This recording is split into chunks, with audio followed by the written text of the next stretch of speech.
I was once at a gathering and a lady approached me. She said, "I have a story to tell you." And she told me that she was at an event with her daughter when I was speaking. And the daughter heard, and was told that I was a hostage for 5 years. And when the lady got home, the little girl turned to her mother and said, "Mummy, is it true? Was that man really an ostrich for 5 years?"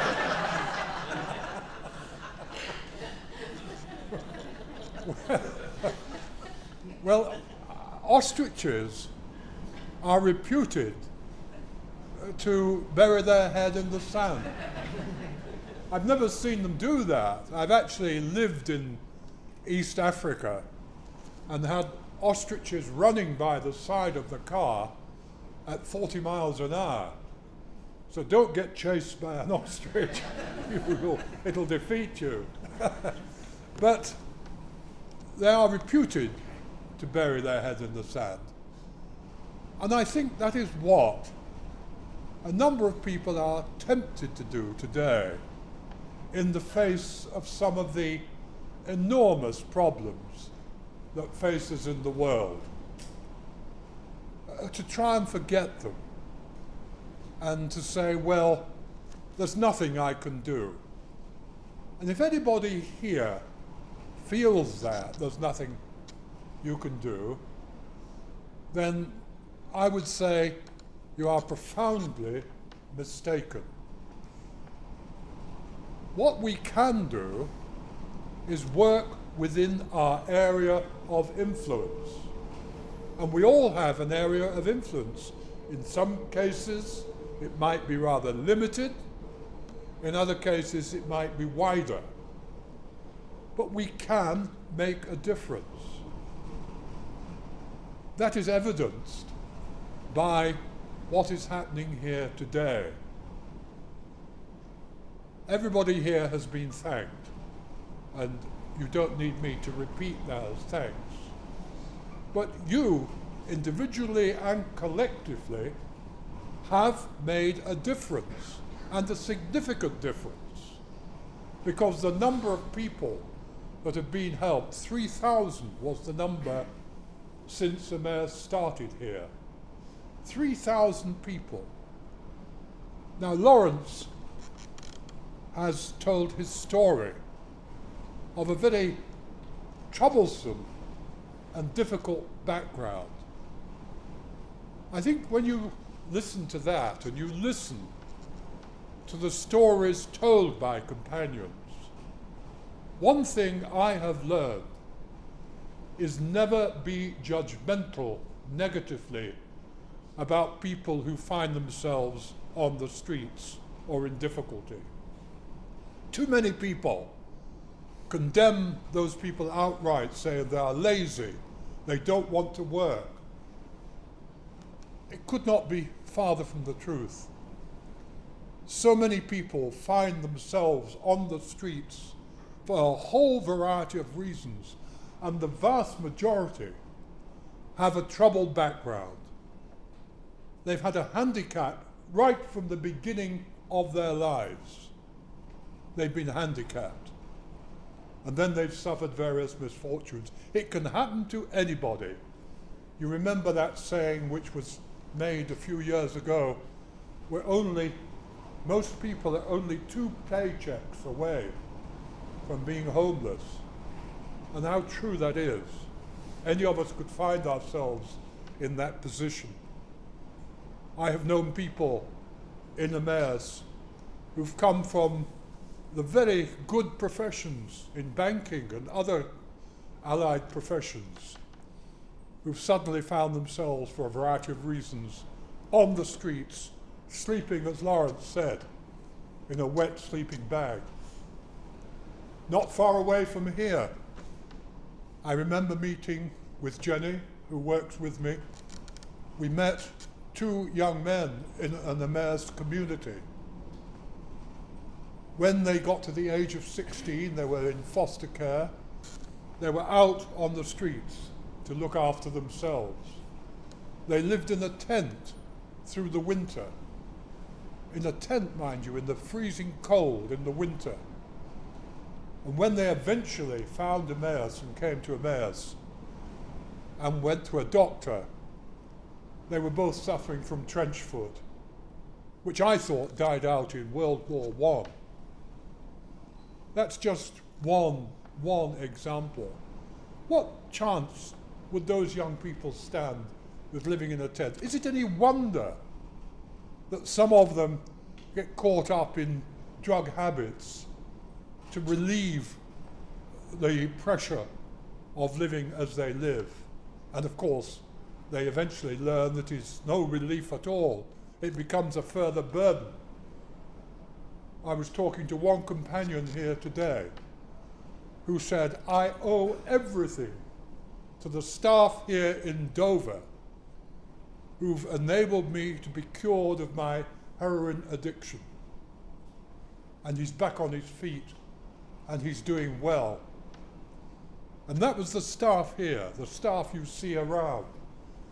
Not just organizing furniture, but actually enabling people to have a worthwhile life, a purposeful life, and themselves to make a difference. Emmaus, there is no question, makes a difference, not just to the lives of individuals, but to the local community. I think of the community we have in Mossley, just outside Manchester, where we started in a warehouse, an old mill, damp and miserable conditions, transformed. Nobody in that community had the slightest idea when we started of what Emmaus was.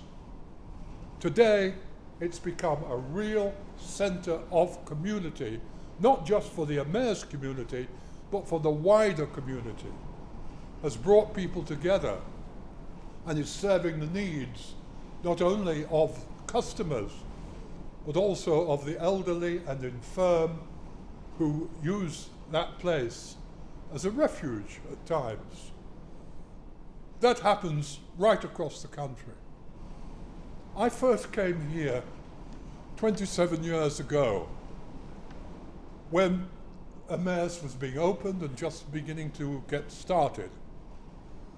And it was very hard. Here you can imagine on this windy outpost, a building which was, frankly, needed a lot of work and attention to it, where Emmaus was not known at all in the local community.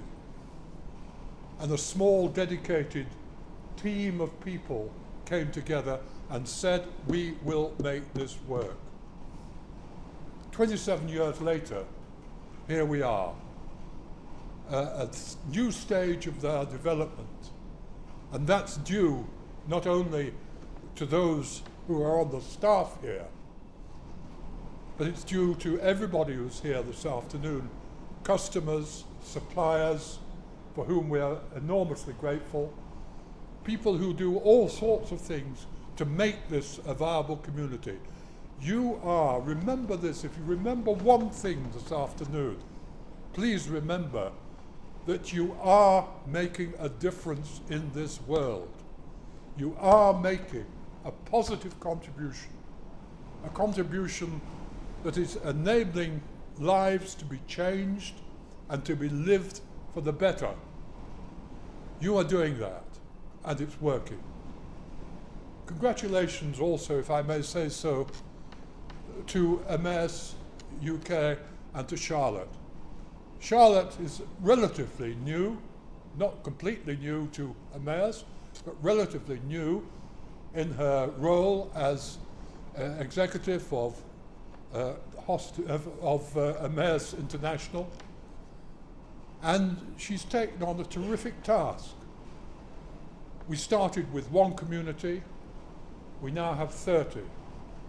And the amount of support that they give quietly and in the background is remarkable. Personal support, financial support where it's necessary, training support, they give that. And it's a very demanding and often a thankless job. So I think today, as I conclude, thank you for all that you're doing, everybody. Thank you for all the work that's accomplished. And companions, if I may say so, one of the things that I look back on in my years of captivity, which were years of difficulty and suffering, when I was chained to the wall for 23 hours and 50 minutes a day, when I had no one to speak to for 5 years, lived in the dark, in a room in the dark, in a cell, no books or papers, nothing. And it was a tough experience. It was a hard experience. When I look back on it, do I regret it? Well, the answer is, I would not wish to go through that experience again. But I can't say that I totally regret the experience. When I went into captivity, I'd always had sympathy for those who are on the margins of life. The prisoner, the homeless, the elderly, the vulnerable. When I came out of captivity, that sympathy had developed into empathy. Sympathy is to feel sorry for people. Empathy is to know what it's like in your own being to be kicked around, to be treated as worthless, to have nothing. Well, we're all human beings. We're all people with feelings. We're all people who can be given and need to be given new opportunities in life. I like to think sometimes that my experience, limited as it was and does not compare to the suffering that many companions have faced, but I like to think it might qualify me to call myself an honorary companion, because I think that is a badge of honor. So thank you for being here today. Thank you to the architect and the suppliers and everyone who's done what they can. You've made a marvelous job, and may I congratulate you all. Thank you.